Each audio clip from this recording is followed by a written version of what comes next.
안녕하세요. 저는 평범한 직장에 다니고 있는 30대 여자입니다. 코로나로 인해 요즘은 거의 집에서만 재택근무를 하는 것 같아요. 딱히 쉬는 시간이 정해져 있지는 않지만 그래도 업무 중간중간 쉴 때는 사연을 하나씩 들으면서 휴식을 취하고 있어요. 듣다 보니 제 이야기를 보내도 되겠다 싶어서 이렇게 글을 쓰게 되었어요. 여기에 시댁과 관련해서 고생을 하신 분들이 참 많으신 것 같아요. 저 역시도 한때 결혼 생활을 1년 정도 잠깐 한 적이 있었어요. 결혼하고 나면 보통은 시어머니와 갈등이 많이 생기던데 이상하게도 저는 시아버지와 정말 사이가 안 좋았어요.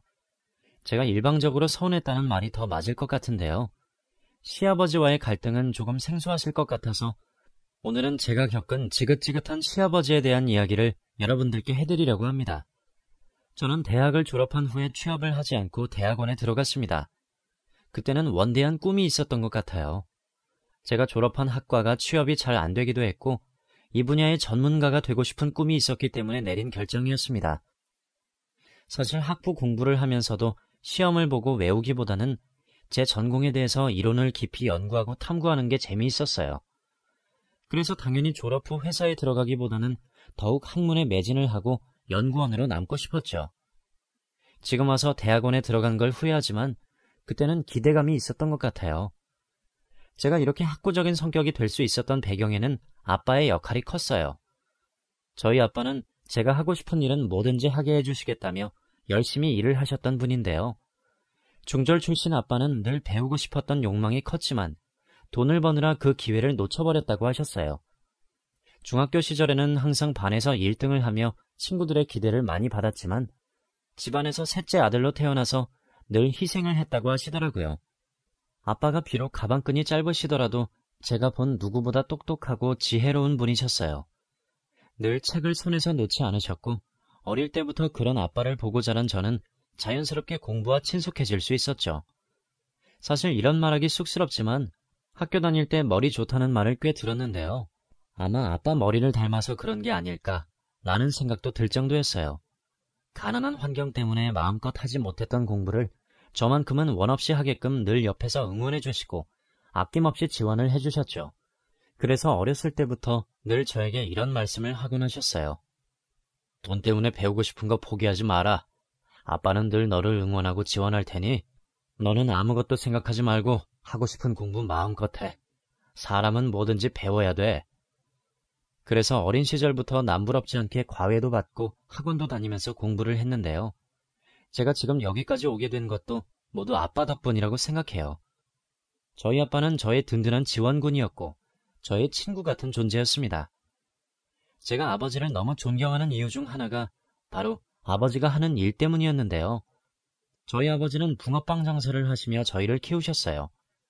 원래는 공장에 다니시다가 IMF 때 퇴직을 하시고 그 뒤로 쭉 노점에서 일을 하셨어요. 솔직히 장사하다가 그만두는 사람들 많잖아요.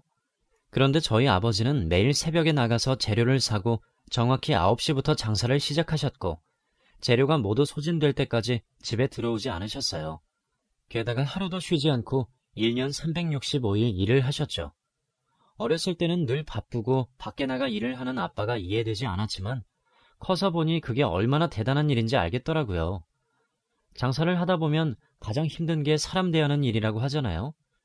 요새 인터넷이 발달되어 혹시라도 찍힐까봐 갑질 행위가 줄어들었지만 아빠가 일하던 당시에는 무시하는 사람이 엄청 많으셨대요. 하지만 아빠는 개의치 않고 본인의 일에 자부심을 갖고 최선을 다해 일을 했어요. 언제나 손님들에게 친절하기 쉽지 않잖아요. 저희 아버지는 늘 웃으며 장사를 하셔서 손님들께서 많이 찾아오셨는데요. 항상 아빠는 제가 다니는 학교 옆에서 붕어빵을 파셨는데 저는 하굣길마다 친구들을 데리고 아버지가 하고 있는 붕어빵 노점에 갔었습니다. 제 친구들에게 친절하게 대해주셔서 좋았던 것 같아요. 어린 나이에는 막 친구들 보면 문방구하거나 떡볶이집 하는 친구를 제일 부러워하잖아요.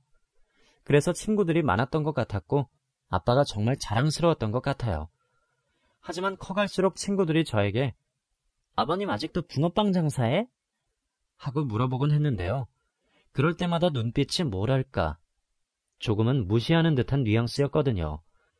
그래서 저는 그런 친구가 있을 때마다 괜히 기분이 나빠서 이렇게 말하곤 했어요. 한 가지 일을 20년 가까이 하는 게 너무 대단하지 않니? 심지어 연중 무휴야. 아파도 일하고 명절 때도 일한다고. 웬만한 의지력이 아니고서야 그러기 쉽지 않지. 게다가 생각보다 우리 아빠 돈 많이 벌어. 사람들이 줄을 서서 먹으니까 재료 소진이 얼마나 빨리 되는데. 지금 대학원 갈 수 있었던 것도 아빠 덕분이거든. 제가 다른 건 몰라도 아빠를 무시하는 사람은 절대 용서할 수 없었어요. 세상에서 제일 심한 욕이 부모 욕이잖아요. 그럴 때마다 저는 혼쭐을 내주곤 했습니다. 세상엔 왜 이리 편견을 가진 사람이 많을까요? 남의 속사정도 모르면서요. 저희 아빠가 나쁜 일을 하는 것도 아니고 떳떳하게 일해서 저 공부시키고 여지껏 키워주셨는데 그런 아빠를 무시하거나 모욕하는 사람을 견딜 수 없었죠. 그래서 저는 나중에 결혼할 때가 되면 아빠를 존중할 줄 아는 사람을 선택해야겠다고 다짐했어요. 저에게는 아빠가 세상에서 제일 소중한 사람이니까요.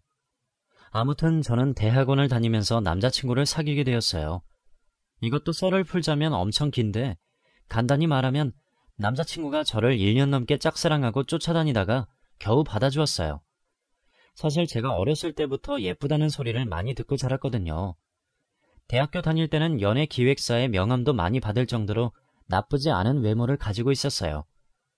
대학교에는 저처럼 예쁜 사람들이 많이 있겠지만 대학원에는 그다지 많지 않아서 더욱 화제가 되고 항상 대학원 남자 동기들에게 둘러싸여 있었죠. 그러니 주변에 저를 좋아한다고 쫓아다니던 남자들이 많았고 남자친구도 그 중에 한 명이었어요. 제 주변의 많은 남자들 가운데 남자친구를 선택한 이유는 순수함과 열정적인 모습 때문이었는데요. 제가 대학원 공부 때문에 데이트할 시간이 없다고 말해도 늘 자기가 기다린다고 부담 갖지 말라고 배려해 주었죠. 그렇게 1년을 제 옆에서 저만 바라보던 남자친구에게 결국 마음을 열게 되었고 그렇게 결혼까지 하게 되었죠. 하지만 남자들 정말 결혼하면 이중인격자처럼 180도 싹 변하더라고요. 이런 사람일 줄 알았으면 절대 결혼을 하지 않았을 거예요. 아무튼 그 남자친구를 사귀게 되면서 남자친구의 아버지가 제가 다니는 대학원의 교수님이라는 것을 알게 되었습니다. 그래서 몇 번 밥도 같이 먹기도 했죠. 그분은 정말 딱 봐도 교수님 같은 분이셨어요. 말씀 하나하나에 교양이 담겨 있었달까요? 사회 문제에 관심도 많으셨고 약자 문제에 대해 누구보다 귀를 기울이시는 분이셨어요. 그 모습을 보고 많이 존경했던 것 같아요. 역시 사람은 많이 배워야 한다는 것을 그때 당시 저희 시아버지를 보면서 깨닫게 되었죠. 자기 아빠를 닮아서 그런지 제 남자친구도 정말 겸손하고 멋있는 사람이었기에 이 사람이라면 결혼을 생각해도 되겠다 싶었어요. 솔직히 대학원에 진학할 때만 해도 제 인생에 결혼은 없다는 생각이 강했어요. 학위 받고 나중에 회사 취직하고 사회생활을 하고 싶지 집안에서 육아하고 남편 뒷바라지하고 싶지 않았거든요. 하지만 대학원 시절에는 마음이 정말 불안했기 때문에 이때부터 자연스럽게 남자친구에게 의지를 많이 했어요. 아무래도 불확실한 미래에 대한 막막함이 저를 힘들게 했죠. 그 당시 제 인생에서 유일하게 기댈 수 있었던 사람이 남자친구였기 때문에 자연스레 결혼 생각을 하게 된 것 같아요. 이 와중에 남자친구가 먼저 저에게 나중에 서로 바빠지기 전에 결혼을 하면 어떨까 하며 프로포즈를 하더라고요. 저는 기쁜 마음에 승낙을 하고 남자친구와 함께할 행복한 미래를 꿈꿨죠. 하지만 이때에도 제가 내건 조건이 있었어요. 그건 바로 아이는 조금 늦게 갖자는 것이었는데요. 나중에 대학원 졸업하고 좋은 곳에 직장을 잡은 후에 그때 아이를 낳고 싶었죠. 그 전에 갖게 되면 아무래도 취업이 어렵다는 걸 알고 있었기에 미리 양해를 구했죠. 다행히 남자친구도 저의 꿈과 야망을 지지해 주었기에 반대 없이 동의를 해주었죠. 저희 아버지는 제가 다니는 대학원 앞에서 붕어빵 장사를 하고 계셨기 때문에 남자친구를 일찌감치 소개시켜드렸어요. 몇 번 식사도 같이 했었고 술도 같이 마신 적이 있어요. 다행히도 아버지는 남자친구를 참 많이 좋아하셨습니다. 사람이 진중하고 좋네. 우리 딸 속썩이진 않겠어. 누구 딸인데 사람은 잘 보지. 그쪽 집안에서는 뭘 하셔? 서로 잘 알고 있나? 아버님이랑은 같이 식사 많이 했어. 나 되게 좋아하시고. 내가 하는 일은 알고 있나? 알걸? 나지 않았을까? 그 주 주말에 바로 남자친구 집에 가서 결혼 허락을 받았어요. 언제 결혼 얘기 꺼내나 기다렸다며 저를 환영해 주셨죠. 아버님은 저에게 묻더라고요. 그쪽 집에서는 허락 받았나?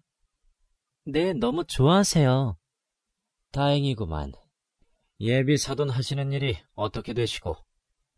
아직 남자친구가 말을 안 했구나 싶더라고요.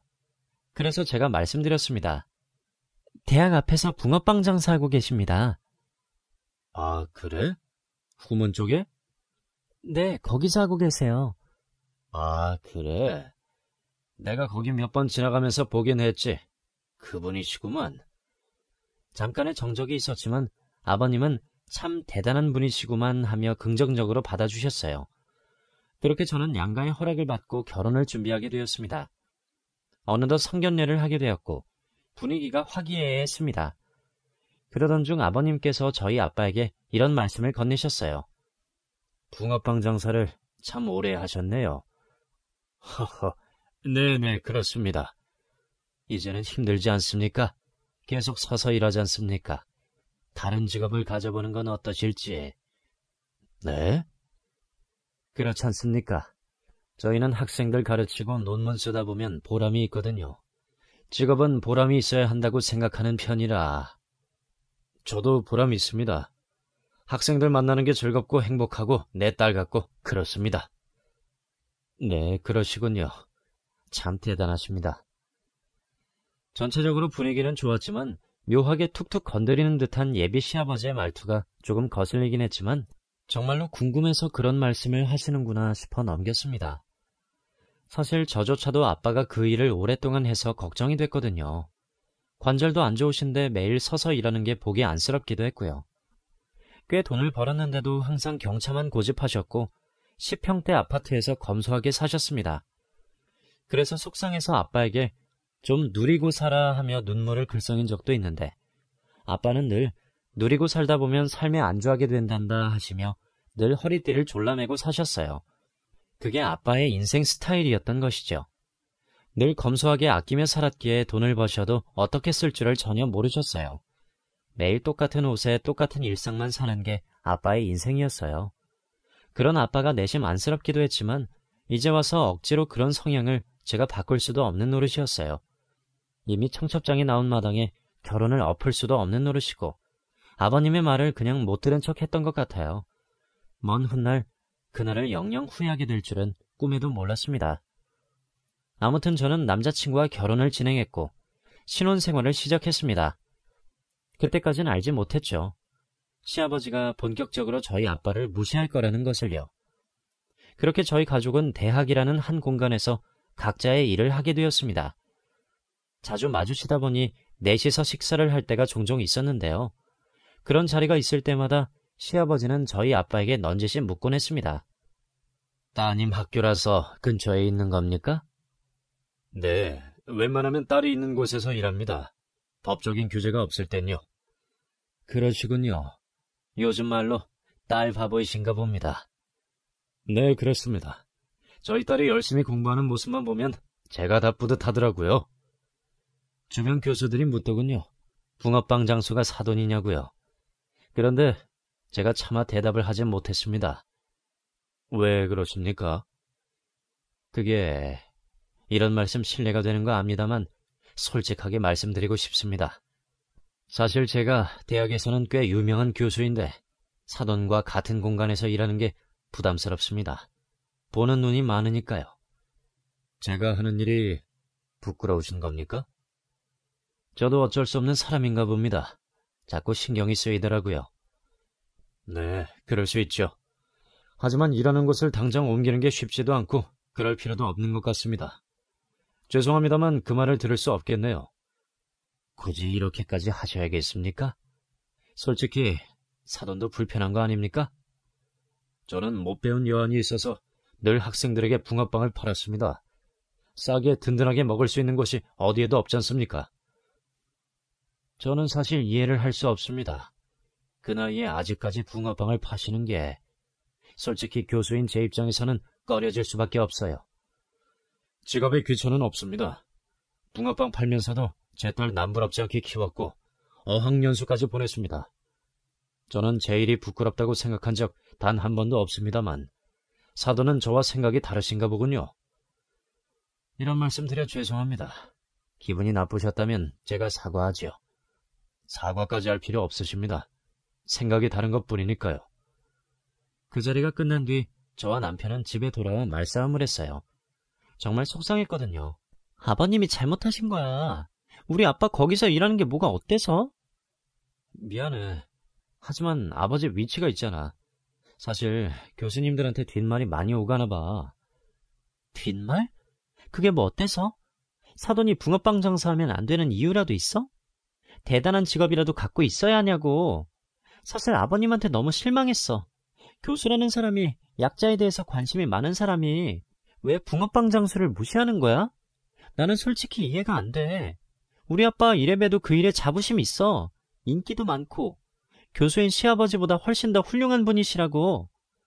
알아, 아는데 우리는 정상적인 사고방식을 가지고 있을지라도 남들은 다르잖아. 등급 매기고 계급 매기고.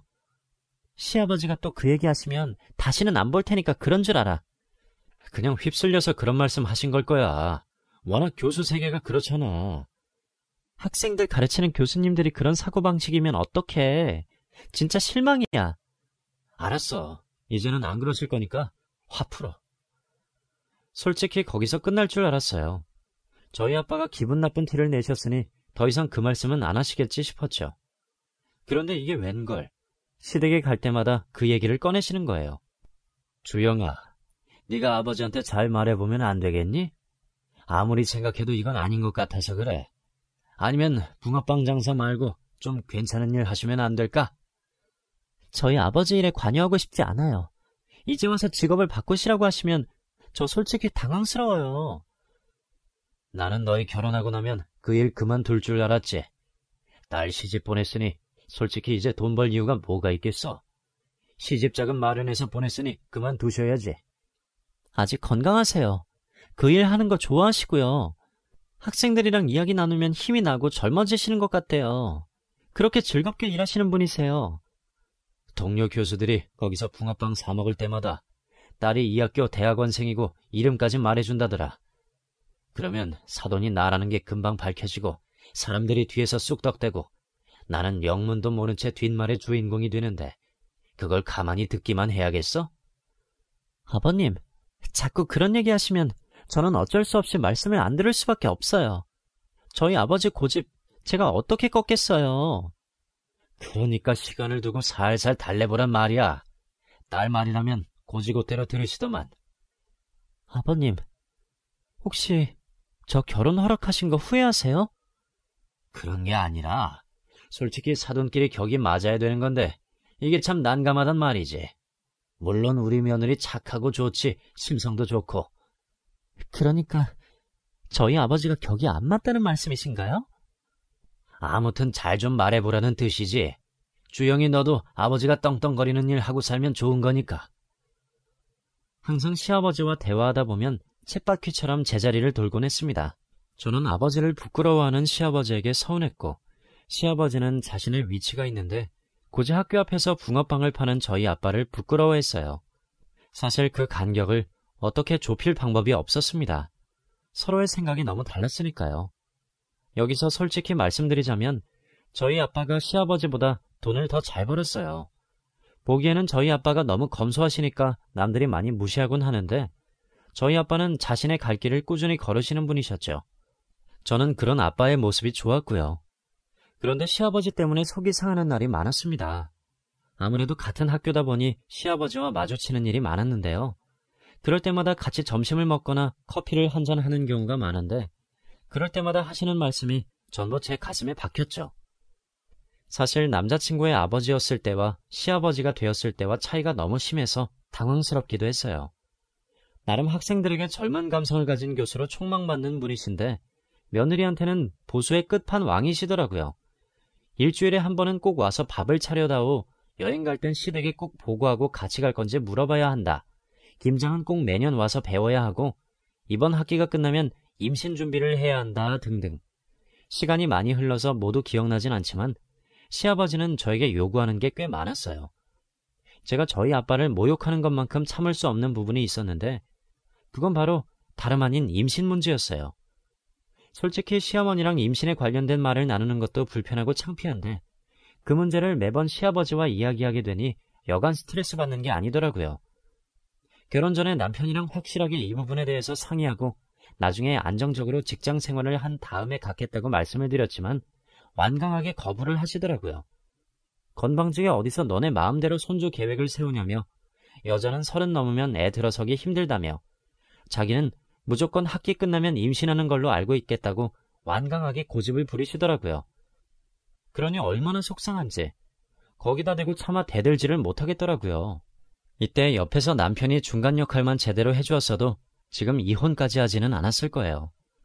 결혼 전에는 제 말에 동의한 남편이 시아버지 앞에서 아무 말도 못한 채 허공만 바라보고 있더라고요.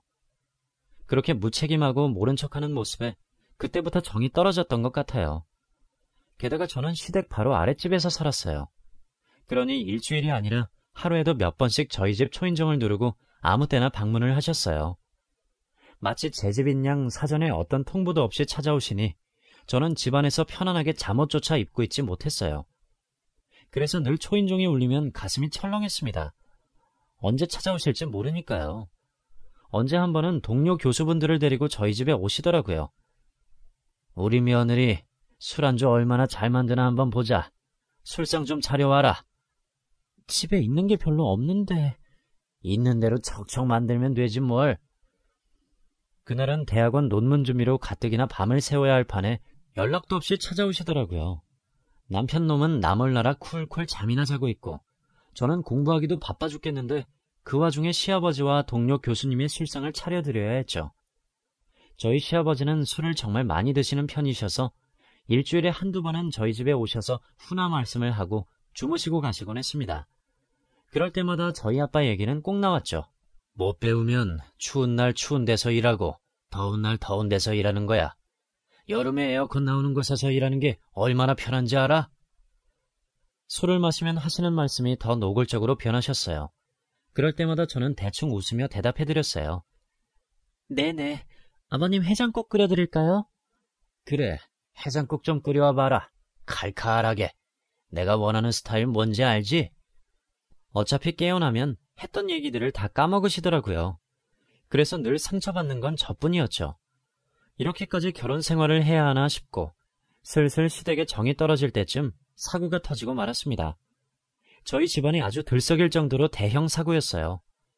어느 날 학교를 가며 아빠의 붕어빵 노점을 지나쳤는데 노점이 아주 엉망이 되어 있는 거예요. 누가 쓰러뜨렸는지 윗부분과 아랫부분이 두 동강이 나버렸고 저희 아빠는 끙끙대며 그걸 고치고 있었어요.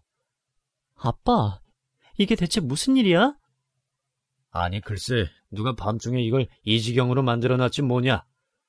이거 누가 그런 거야? 글쎄, 취객이 그러지 않았을까 싶은데. 내가 노점 지붕에 CCTV 달아줬잖아. 한번 확인해보자. 이걸 확인할 수 있는 방법을 내가 모르니까. 있어봐, 내가 해줄게.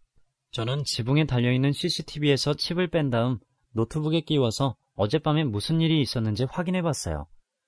그런데 그 화면에 누가 등장했는지 아세요? 바로 제 시아버지였어요.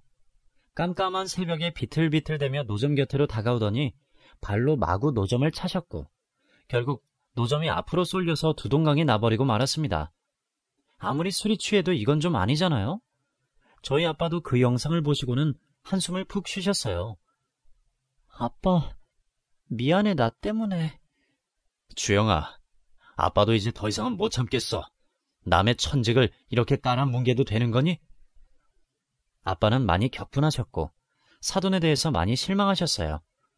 저도 그땐 너무 화가 나서 시아버지에게 바로 달려가 따졌습니다. 아버님, 어떻게 그러실 수가 있으세요? 뭐가? 어제 저희 아버지 노점 박살내셨잖아요. 내가? 기억 안 나는데. 영상 찍힌 거 보여드려요? 지금 내가 수업 들어가야 되니까 나중에 얘기하자. 시아버지는 잠시 당황하시더니 주랭랑을 치셨어요. 분명 기억이 나셨던 게 분명해요. 저희 아빠의 노점이 꼴보기 싫었겠죠. 그러니까 그 지경으로 만들고 도망을 갔겠죠. CCTV가 있는 건 예상하지 못한 것 같더라고요. 그 뒤로 저는 너무 화가 나서 시아버지를 기다렸다가 강의실에서 나오자마자 다시 따졌습니다. 아버님, 아무리 기억이 안 나셔도 그러시면 안 되죠. 저희 아버지가 얼마나 피땀 흘려 세운 노점인데 그걸 그렇게 하시면 어떡하냐고요. 그래서 어쩌라는 말이냐? 저희 아버지한테 사과해 주세요. 아무리 시아버지라도 이건 제가 용납할 수 없어요. 너 지금 시아버지한테 따지는 거냐? 하여간 가정교육 제대로 못 받은 애를 며느리로 들이는 게 아니었는데. 지금 저한테 뭐라고 말씀하셨어요? 가정교육이요? 그래, 가정교육. 붕어빵 장수 밑에서 큰 애가 무슨 가정교육을 받을 수 있었겠어. 내가 널 며느리로 들인 이유는 그저 말 잘 듣고 성실할 것 같아서야. 이렇게 시애비한테 죽자고 달려들면 내가 널 어떻게 생각하겠어? 저도 이제 아버님을 존중할 수 없습니다. 이렇게 하신 거 책임지셔야 하실 거예요. 책임? 아주 시아버지 머리 위에 올라가려고 난리를 치는구나. 어차피 여자는 결혼하면 친정이랑은 남이야. 자꾸 네 아버지 감싸주고 신경 써주면 내 마음은 어떻겠냐. 그리고 사람이 술 취하면 실수할 수도 있지. 넌 뭐가 그렇게 청렴하고 결백하냐? 그렇게 잘났어? 시아버지는 저에게 사과를 하시기는커녕 적반하장으로 삿대질을 하며 소리를 지르시더라고요. 아마도 치부가 들켜 민망하니까 그러신 게 아닐까 싶어요. 아무튼 그날 지나가는 사람들이 쳐다보든 말든 시아버지와 말싸움을 하고 말았네요. 그렇게 시아버지랑 싸운 후에 집으로 돌아와 남편에게 이대로 못 살겠다고 따졌어요. 시아버지와 인연을 끊든 이혼을 하던 하자 했더니 이미 시아버지에게 상황을 들은 남편이 제게 뭐라는 줄 아세요? 아무리 그래도 어르신한테 그렇게 대들면 안 되지. 얼른 가서 아버지한테 사과드리자. 사과? 사과는 우리 아빠가 받아야지. 멀쩡한 노점을 시아버지가 망가뜨려서 지금 생계활동을 못하고 계시는데. 그래, 그건 알겠는데 지금 그게 중요한 게 아니잖아. 그깟 노점 얼마나 한다고. 아무리 그래도 우리 아버지한테 네가 그렇게 따지면 안 되지. 너 진짜 그런 애였어? 네 아버지만 중요해? 지금 그걸 말이라고 해? 당연히 우리 아빠가 중요하지. 넌 진짜 여자로서, 아내로서 아주 빵점이야. 어떻게 그렇게 이기적이냐? 며느리 노릇도 제대로 못하는 건 둘째치고 대들기까지 해? 내가 지금 아빠 볼 낯이 없어. 그럼 당신은 우리 집에 한 번이라도 먼저 가자고 한 적 있어? 추석 때, 설날 때 항상 바쁘다고 처갓집 가는 거 피했잖아. 내가 그걸 얼마나 참았는지 알아? 난 남자고 당신은 여자잖아. 결혼하면 시댁에 충실해야 하는 게 여자의 역할 아니야? 당신도 아버님이랑 똑같아. 이럴 땐 나를 조금이라도 이해해줬음 내가 이렇게까지 서운하지 않았을 거야. 먼저 이해를 좀 해줘. 지금 내가 아들로서 얼마나 난감한지 알아? 그럼 당신이 달래줘. 왜 나한테 그래? 아니, 장인어른도 좀 그래. 이런 걸 굳이 딸한테 말했어야 했나? 사돈끼리 해결하면 될 일이지 뭘 또 딸한테 이러냔 말이야. 내가 지금 심경이 어떤지 알아? 농락당한 기분이야. 아버님도 당신도 모두 나한테 이해만 바라고 있잖아. 내가 아버님을 만날 때마다 얼마나 가슴이 옥죄오는지 당신은 몰라. 나 이대로는 못 살아. 지금 이혼이라도 하자는 얘기야? 못할 게 뭐 있어? 서로 안 맞으면 헤어지는 거지. 절대 안 돼. 지금 이깟 걸로 헤어지자고? 이깟 거? 진짜 이 문제의 심각성을 모르는구나. 주영아, 우리 둘이서 잘 살면 되잖아. 그러니까 이런 일로 싸우지 말자.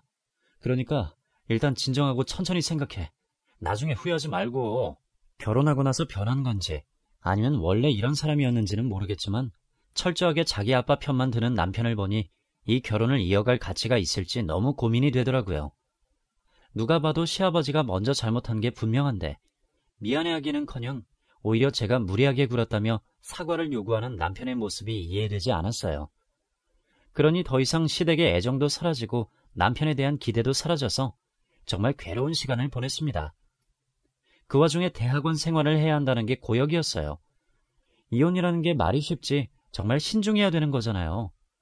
아빠가 속상해하실까봐 차마 이혼 이야기는 꺼내지 못했습니다. 그러던 어느 날이었어요. 저희 대학 재단에서 큰 행사를 했거든요. 예전부터 참석하기로 했었기 때문에 행사장에 갔더니 시아버지와 남편이 있더라고요. 그래서 어색하게 서로 말없이 행사를 보게 되었죠. 그날 이후로 시아버지와 거의 말을 섞지 않았거든요. 도저히 어색해서 안 되겠다, 집에 가야겠다 싶어 슬며시 일어난 순간 사회자의 말을 듣고 얼음이 되었습니다. 자, 여러분 박수로 맞이해 주십시오. 저희 재단에 기부를 가장 많이 한 이병철님을 모시겠습니다. 그 이름은 저희 아버지의 이름과 같았어요. 그래서 휙 뒤돌아보니까 진짜로 저희 아빠가 무대로 올라가는 게 아니겠어요? 아빠는 마이크를 잡으시더니 학생들이 돈 걱정 없이 공부를 했으면 하는 마음에 이런 기부를 하게 되었습니다. 하시며 말씀을 시작하시더라고요.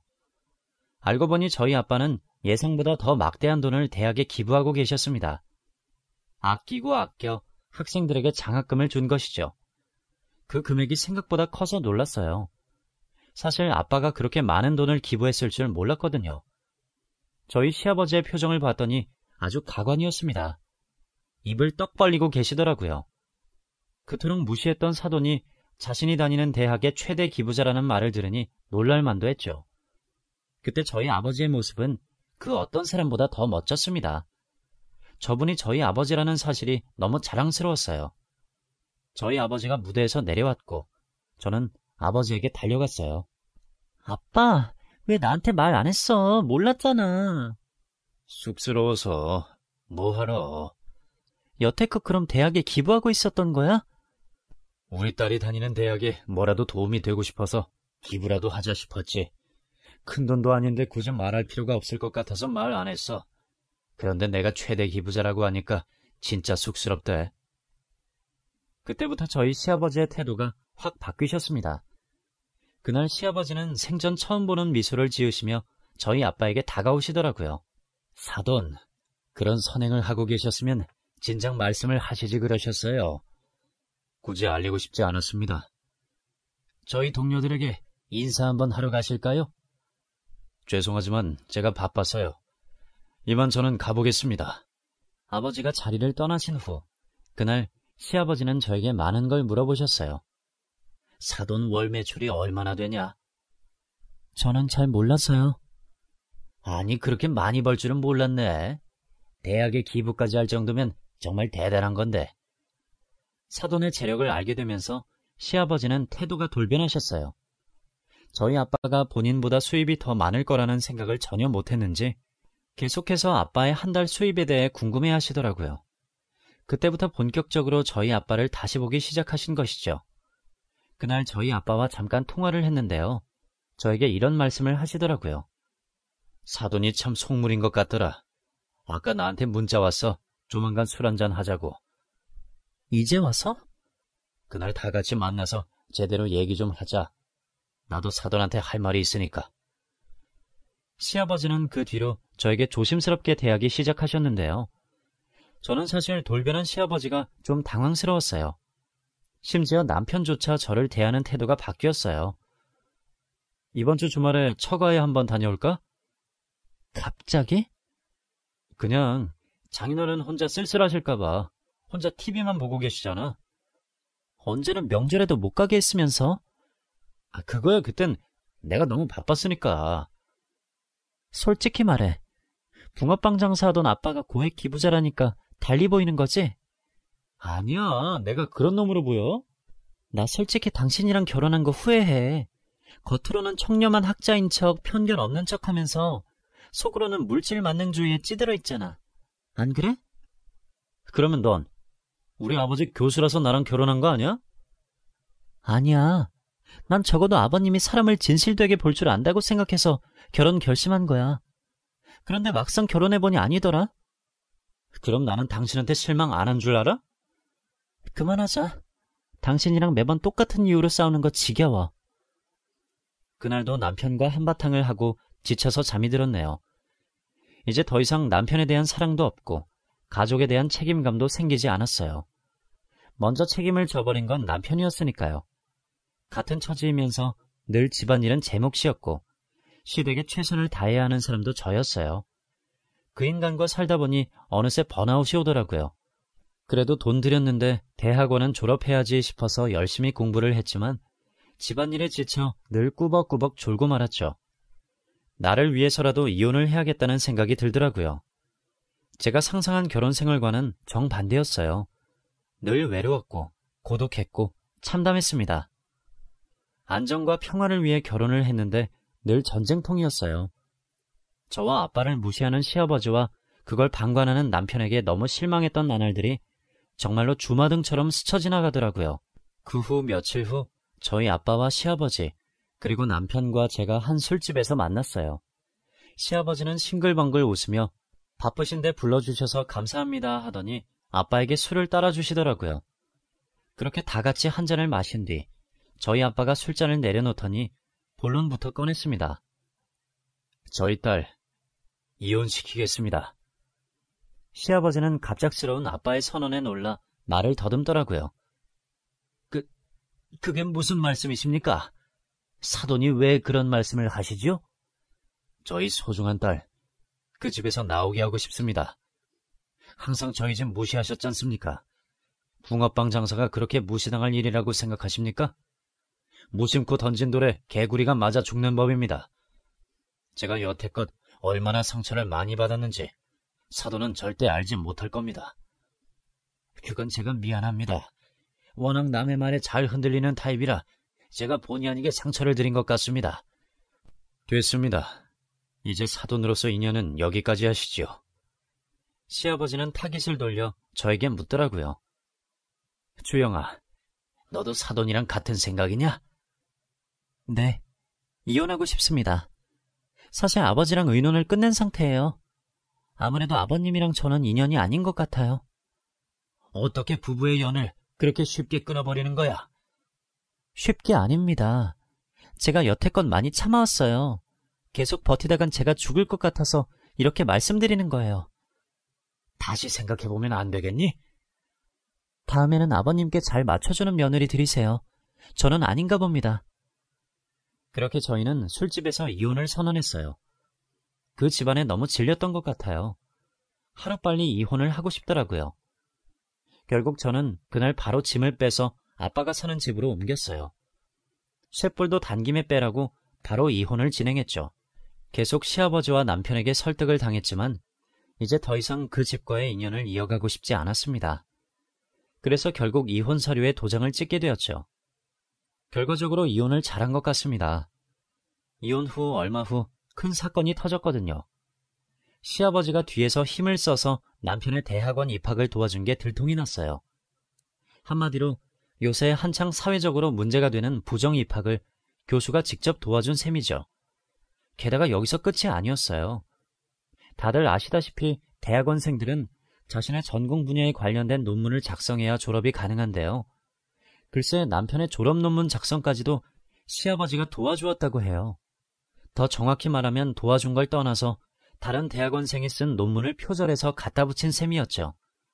그 대학원생에게는 작성한 논문이 형편없다고 낙제점을 주고 뒤에서 몰래 빼돌려 남편 졸업 논문으로 둔갑시킨 거죠.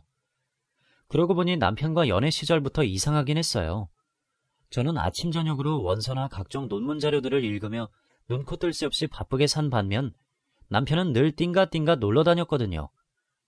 그래서 항상 저렇게 공부 안 해서 어떻게 대학원을 졸업하겠어 라는 의문이 많았었는데 이렇게 시아버지가 뒤에서 몰래 다 도와주셨던 셈이죠.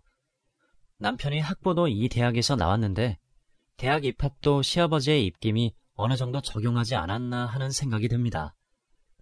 부정 입학과 논문 표절과 동시에 그동안 시아버지가 대학원생들에게 못되게 군 갑질 행위가 인터넷상에 논란이 되면서 완전 교수직에서 내려오게 되셨어요. 지금은 어디서 뭘 하는지는 전혀 모르지만 부디 거만했던 지난날을 반성하길 바랍니다. 겉으로는 학자인 척, 인품 좋은 척 생쇼를 하더니 속내를 들추어보면 자기가 가진 권력을 이용해서 호의호식을 하고 계셨던 거죠. 결국 나중에 이 모든 게 밝혀져서 벌을 받게 되었어요. 저는 대학원을 졸업한 후 전공을 살리고 꽤 괜찮은 회사에 취업을 하게 되었고 그럭저럭 만족스러운 연봉을 받고 있습니다. 이혼 후 3년이 지난 지금은 저희 아빠도 시국도 시국이니 하던 일을 관두셨어요. 저희 아빠의 유일한 취미인 금붕어 키우기를 열심히 하고 계신답니다. 제가 용돈을 드리면 항상 거절하곤 하셔서 매일 주무시고 계시는 아버지의 주머니에 돈을 몰래 찔러넣고 출근하는 중이에요. 언젠가는 또 결혼을 할 수도 있고 어쩌면 영원히 제 인생에 결혼이 없을 수도 있을 것 같아요. 하지만 중요한 건 나 자신을 잃으면서까지 결혼을 하고 싶지 않다는 거예요. 그걸 참 늦게 깨달았던 것 같아요. 앞으로는 지혜롭고 현명하게 사람을 만나기로 결심하며 이 사연을 마치도록 하겠습니다. 사연 들어주셔서 너무 감사드리고 건강 조심하세요.